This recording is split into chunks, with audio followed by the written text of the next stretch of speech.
Hey there guys, my name is Marcus, and in this video I'm going to show you how you can simply delete your Facebook group. So let's start. So the most important thing is when you're in Facebook, let me show you, you need to have a group and no one can be in it.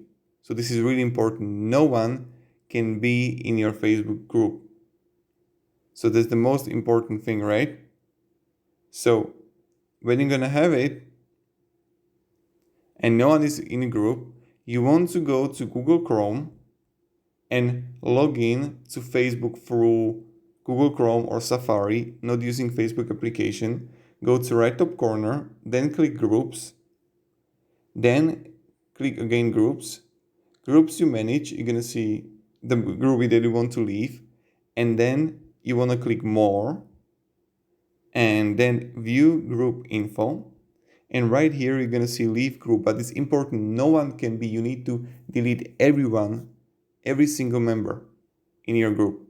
Leave group, and then you're gonna see leave and delete this group, leave and delete group, and this is what you wanna click on.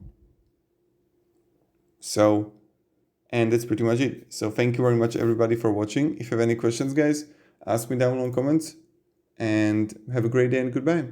See ya.